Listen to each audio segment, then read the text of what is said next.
Eu sei que vocês já ouviram bastante sobre a Páscoa, ouviram bastante sobre a ressurreição de Jesus, e de fato essa é uma celebração muito especial para nós, uma vez que Jesus, se ele não tivesse ressuscitado, ele seria apenas um mártir, como muitos na história, mas a verdade é que Jesus ressuscitou.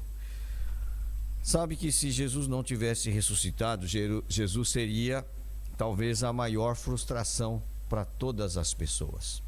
Se Jesus permanecesse morto, tudo aquilo que foi feito provavelmente ia ficar em suspenso. Aliás, se há uma coisa que eu acho que estava a acontecer entre a morte de Jesus e a sua ressurreição, é um suspense. Ficou ali, não é? Ninguém sabia exatamente o que iria acontecer. Vocês sabem que Jesus ressuscitou e, na verdade, até as pessoas assimilarem essa nova realidade foi muito difícil. As pessoas dizem que a esperança é a última que morre, e para muitos a esperança morre mesmo. Mas para o cristão, o discípulo de Jesus, não precisa ser assim. A esperança, não é?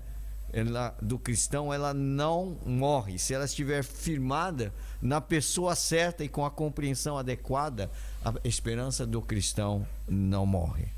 Mas nós podemos encontrar na história de hoje duas pessoas para quem a esperança tinha morrido. Eram dois homens que tinham sido discípulos de Jesus e que tinham presenciado todas aqueles acontecimentos que se deram na sexta-feira, de Jesus ter sido entregue, Jesus ter sido julgado, condenado e morto. Esses que presenciaram esses factos em Jerusalém, eles estavam simplesmente desapontados e frustrados. E eles iam de caminho para Emaús, não é? Mas o próprio Jesus ressuscitado apareceu para eles e caminhava com eles. Mas o interessante é que eles não se deram conta disso, não é? E parece que Jesus ignorava tudo aquilo que eles estavam a sentir, mas não ignorava não. Eles vinham a conversar sobre os últimos acontecimentos e provavelmente a lamuriar-se um para o outro da grande decepção que sentia e o seu desencanto com a vida. Afinal de contas, eles eram discípulos de alguém que os tinha ensinado tantas coisas, mas que para eles estava morto. Tinha acabado tudo. Então, eu imagino que a pessoa, quando ela perde a esperança, ela perde a visão, ela perde a motivação e ela perde a visão até das bênçãos que estão presentes na sua vida. Porque Jesus estava ali com eles, mas eles não conseguiam ver. E sabe que quando nós não temos esperança, nós ficamos nessa situação de desesperança, nós nos tornamos pessoas céticas, nós nos tornamos até talvez cínicos em relação à fé. Por quê? Porque nós perdemos a esperança. E esses dois discípulos, eles estavam de tal forma desesperançosos que não conseguiam ver a bênção que estava diante dos seus próprios olhos. Há muitas pessoas que estão muito perto da bênção, mas não conseguem ver porque estão sem esperança. Agora, é interessante que Jesus, que é a personificação da viva esperança, estava ao lado deles, mas eles não se apercebiam. Olha só, o versículo 16 de Lucas 24 diz que Jesus se aproximou deles, o versículo 15, e Lucas 24, 16 diz: os seus olhos, porém, estavam como que impedidos de o reconhecer. Há muitas pessoas que não conseguem reconhecer a presença de Jesus na sua vida. Por quê? Porque de tal forma estão com a desesperança que isso dificulta a visão delas da ação de Deus, muito à sua beira, querendo abençoá-los com a sua presença. Sabe? Uma coisa que eu quero dizer, mesmo que você não se aperceba, se nós aqui estamos reunidos hoje no nome do Senhor, Ele está. Mas você pode não ver e nem se aperceber da bênção da presença dele. Agora, por quê? Porque talvez você esteja decepcionado com muitas coisas na sua vida. Muitas coisas deram pelo torto. Você está frustrado. Você está cético em relação ao presente, ao futuro. Então você não consegue ver que Deus está mesmo à sua beira, querendo te abençoar com a sua presença, para reverter esse quadro mental de ceticismo e desesperança em que te encontras hoje. Mas hoje é domingo de ressurreição. E é maravilhoso saber isso. Só que aqueles discípulos não conseguiam. Eles estavam ainda remoendo a sua frustração do seu mestre ter sido morto da forma como foi. E é tão grande a desesperança deles que eles dizem para Jesus, eles falam assim, você é o único que esteve lá em Jerusalém, não sabe o que aconteceu, né? E Jesus, desculpe o termo, dá uma de João sem braço, o que aconteceu, né? E eles então narram coisa que Jesus sabia muito bem que tinha se passado, que era com ele. E sabe, eles disseram lá no versículo 21, né, depois que falaram que entregaram Jesus à morte e o crucificaram, e ele diz assim, ora, nós esperávamos que fosse ele quem havia de redimir a Israel. Nós esperávamos que era ele, mas acho que não era, porque ele foi morto. E o Messias morreu, acabou, não é? Eles esperavam. Por isso que eu digo, eles tinham uma expectativa equivocada. A leitura deles da Sagrada Escritura ainda não era muito clara. Acho que Jesus levou a mão à cabeça e falou assim, eles não perceberam nada. Estive ensinando-lhes tanto tempo, eles não perceberam nada, mas ainda vou dar mais uma aula. E que aula que Jesus deu. Eu queria ter estado ali. Queria ser um passarinho, uma mosquinha ali pertinho dos discípulos, para ver o que Jesus estava a ensinar, não é? E eles estavam tão céticos que eles presenciaram o testemunho das mulheres que foram ao túmulo naquela manhã. Eles presenciaram, na manhã de domingo, as mulheres foram lá, contaram que o túmulo estava vazio e que alguém lhes anunciara que o Jesus estava vivo, que os próprios apóstolos Pedro e João tinham ido ao sepulcro e visto que o sepulcro estava vazio. Mas eles não acreditavam. Eles não acreditavam, não é? E de facto, eles disseram assim, mas eles foram no túmulo, eles nada viram. Nem eles viram, porque Jesus estava ressuscitado à beira deles. Eles estavam cegos, não é? Aí Jesus tem uma reação de um pouco de indignação, né? Ele diz assim no versículo 25: ó nécios e tardos de coração para crer tudo que os profetas disseram. Porventura não convinha que o Cristo padecesse e entrasse na sua glória? E aí começou, não é? E começando por Moisés, discorrendo por todos os profetas, expunha-lhes o que a seu respeito constava em todas as Escrituras. Eu não sei quanto tempo eles passaram naquele caminho, mas foi um caminho maravilhoso. Eles não sentiram o tempo passar, porque Jesus foi, né, com muita paciência, com muita pedagogia. Falou assim, vocês leram em Moisés? Conhecem a lei? Moisés diz que ia se levantar um profeta semelhante a ele. Vocês sabem o sistema sacrificial dito lá em Levítico? Pois apontava para alguma coisa. E ele foi discorrendo. Vocês já leram o salmo que diz que não permitirá que o seu servo veja a corrupção? Pois, e ele foi discorrendo. Ele passou por Isaías, vocês já ouviram o cântico do servo sofredor, coisa que os jovens cantaram aqui. E ele foi discorrendo, e o coração deles começou a queimar, a queimar. Por quê? Porque Jesus falava de tudo que na Escritura, desde Moisés passando até os profetas, tudo que as Escrituras falavam a respeito dele. Alguma coisa começou a incomodar-lhes, mas eles chegaram então perto da aldeiazinha onde iam estar, e Jesus fez como quem ia para frente, e eles, não, já está tarde, fica conosco. Eu acho que eles queriam continuar aquela conversa, porque estava sendo tão interessante, tão esclarecedor, mas ainda os seus olhos não conseguiam ver Jesus. Sabe, o que nós vemos é que eles não conseguiam ver Jesus, porque eles tinham uma interpretação provavelmente errada das Escrituras, e que levou-os a ter uma expectativa errada sobre o ministério redentivo de Jesus. E Jesus então foi ensinando. É o ensino, a exposição das Escrituras que permite que o cego passe a ver o que antes não via. Por isso que é muito importante que tu e eu estudemos a Sagrada Escritura. Tu e eu ouçamos o ensino da Sagrada Escritura, para que nós possamos ver aquilo que nós não conseguimos ver. Paulo, quando escreveu aos Efésios, ele diz: iluminados os olhos do vosso coração, que não conseguem ver, mas pela iluminação conseguem ver. Sabe que Jesus foi discorrendo sobre, começando por Moisés, discorrendo por todos os profetas, e ele deve ter passado profetas maiores, profetas menores, e falar tudo o que cada um deles mencionava do Messias, não é? Aí, como eu disse, quando eles se aproximavam da aldeia para onde iam, ele fez menção de ir para frente, mas eles o constrangeram dizendo: fica conosco. Sabe? Uma das coisas que Jesus acho que teve prazer de ouvir, foi assim: fica conosco.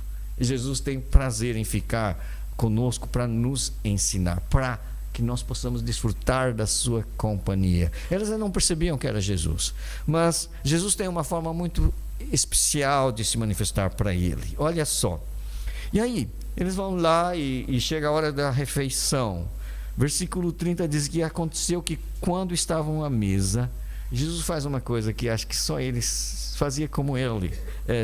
Ninguém fazia como ele, provavelmente. Jesus, então, à mesa, tomando ele o pão, versículo 30, abençoou e tendo partido, lhes deu. Sabe o que aconteceu? O que aconteceu é que eles dizem assim: já vimos isso. Nós sentimos isso. Eu não sei se eles estiveram na última ceia. Se estiveram, foi muito forte. Porque ele falou assim: epa, sabe aquela coisa? Já vi essa cena antes.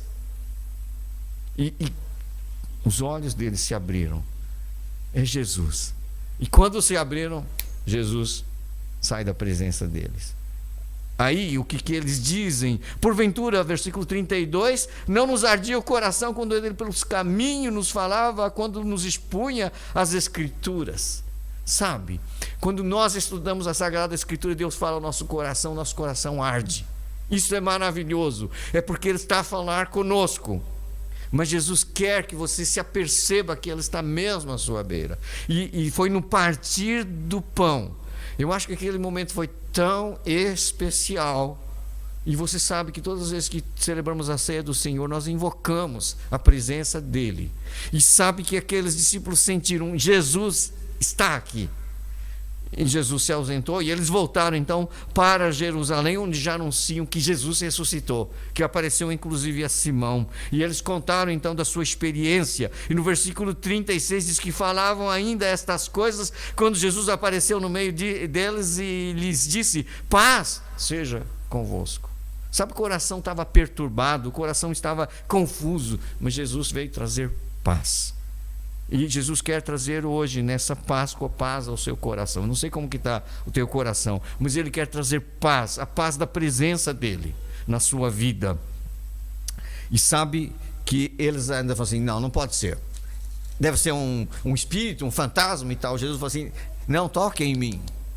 Essas feridas são de fato as minhas feridas. E mais, vamos comer juntos, vamos tomar uma refeição juntos. Irmãos, Jesus ressuscitou, porque espírito não come, espírito não tem, mas ele tinha, era algo palpável. E sabe, então elas tinham lá um pedaço de peixe, e aí foi uma peixarada maravilhosa, coisa que nós gostamos, não é? E foi uma refeição maravilhosa. Aí, versículo 44 a seguir, Jesus lhes disse: são estas as palavras que eu vos falei, estando ainda convosco. Importava que se cumprisse, versículo 44, tudo que de mim está escrito na lei de Moisés e nos profetas. Então lhes abriu o entendimento para compreenderem as Escrituras. Aí, sabe, tudo fez sentido na cabeça daqueles discípulos. E tudo fez sentido. Jesus ressurreto explicou qual era o plano, qual era o propósito de Deus, não é? está escrito que o Cristo havia de padecer e ressuscitar dentre os mortos ao terceiro dia. Qual a implicação disso para vocês, para mim, para os discípulos de Jesus? E que o seu nome se pregasse, em seu nome se pregasse arrependimento para a remissão de pecados a todas as nações, começando de Jerusalém. Vocês são testemunhas disso, sabe? Então, se hoje nós celebramos a Páscoa, se reconhecemos que Jesus está entre nós, que reconhecemos que Ele ressuscitou, temos uma obrigação, temos uma missão de dar testemunhos, que em seu nome se pregue arrependimento para a remissão de pecados a todas as nações, começando em Jerusalém. Eu diria começando do Porto, não é? Por todo o distrito do Porto, por todo Portugal e até os confins da terra. Sabe por quê? Porque, de facto, nós podemos dizer que a nossa esperança não morre, porque nós temos uma esperança viva. E Pedro, que foi um dos apóstolos de Jesus, escreveu exatamente isso numa das suas cartas, lá em 1 de Pedro, capítulo 1, versículo 3. Gosto muito deste versículo, porque há um louvor a Deus e mostra qual é a esperança do cristão. A esperança do cristão não é aquela esperança que é a última que morre e morre mesmo. Não, a esperança do cristão é diferente. Capítulo 1 de 1 de Pedro, verso 3, diz: bendito o Deus e Pai de nosso Senhor Jesus Cristo, que segundo a sua muita misericórdia nos regenerou, ou seja, nos gerou de novo, não é? Para uma o quê? Viva esperança, mediante a ressurreição de Jesus Cristo dentre os mortos. Viva esperança. É uma esperança que não morre. Quantas pessoas estão sem Deus, sem esperança, mas nós temos a Cristo vivo, porque Ele é a nossa esperança, não uma esperança morta, mas uma esperança viva, porque Ele diz assim que o Deus do Pai nos regenerou para uma viva esperança, mediante ou por meio da ressurreição de Jesus Cristo dentre os mortos. Sabe? Aqueles discípulos que estavam tão cabisbaixos, tão frustrados, tão desesperançados, depois que eles ouviram o ensino da Escritura e o que ela falava sobre o Messias, e viram o Messias ressurreto, eles descobriram que nada, eles podem ter algo que ninguém lhes poderia tirar, uma viva esperança. Creio que esses discípulos e os outros seus colegas foram aqueles que anunciaram com toda a intrepidez que Jesus Cristo morreu, mas Ele está vivo e reina para sempre. Ele é o Senhor das suas vidas. O impacto da ressurreição de Jesus foi tão grande que aqueles poucos discípulos, eles fizeram uma revolução que mudaram a história do mundo. Mesmo que hoje nós já estamos a viver numa era pós-cristã, a marca indelével do cristianismo na história é fundamental. Ninguém pode negá-lo. Não sei se vocês sabem que há algum tempo atrás havia aquela discussão se deveriam retirar do preâmbulo da Constituição europeia as origens cristãs da Europa. Isso é impossível, pode tirar do preâmbulo, mas não tira da história. Os valores que nós temos no Ocidente estão todos calcados no verdadeiro e genuíno cristianismo. Ninguém pode tirar. Agora estão deturpando, mas esses valores que transformaram a história. O Império Romano foi derrotado, meus queridos, mas a Igreja de Jesus sobreviveu aos escombros do Império Romano. E a Igreja permanecerá viva até a volta do Senhor. Por quê? Porque é uma igreja que se revestiu da viva esperança, mediante a ressurreição de Jesus. Essa é a sua esperança, essa é a minha esperança. A esperança que transcende a morte. A esperança que nós sempre anunciamos cada vez que celebramos um funeral e nos despedimos de algum ente querido. É muito triste, mas a gente sabe que não é para sempre, porque nós temos a viva esperança na ressurreição. Porque em Cristo todos já ressuscitamos. E um dia isso vai se tornar realidade histórica, palpável, e todos nós vamos participar, porque o crente tem viva esperança em Cristo Jesus. Quando o cristão fala de esperança, ele não fala sobre a remota possibilidade de ter um golpe de sorte e alguma bênção. É uma esperança que em Cristo nos abençoa com toda a sorte de bênçãos espirituais nas regiões celestes. É a presença de Jesus. Se você não consegue discernir a presença de Jesus, pense, é por falta de compreensão da Escritura, é por falta de fé no próprio Jesus e na sua promessa. Mas lembre-se, essa falta de percepção pode ser tirada quando você ouve a palavra. A fé vem pelo ouvir a pregação.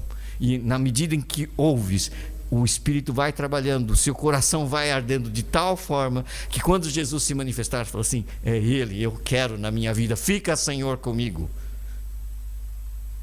Eis que estou à porta e bato. Se alguém ouvir a minha voz e abrir a porta, entrarei em sua casa e cearei com ele e ele comigo. Faça esse convite: fica, Senhor, comigo. Eu quero conhecer-te mais. Eu quero realmente recobrar a esperança que perdi. Eu quero a verdadeira esperança, a esperança viva, mediante a sua morte e a sua ressurreição. É facto histórico, ninguém pode negar. O túmulo está definitivamente vazio. Sabe por quê? Porque Jesus Cristo não está lá. Ele ressuscitou. Ele está à destra do Pai a interceder por nós. Ele está vivo e a nossa esperança é viva. Que Deus nos dê uma Santa Páscoa. Nós vamos terminar cantando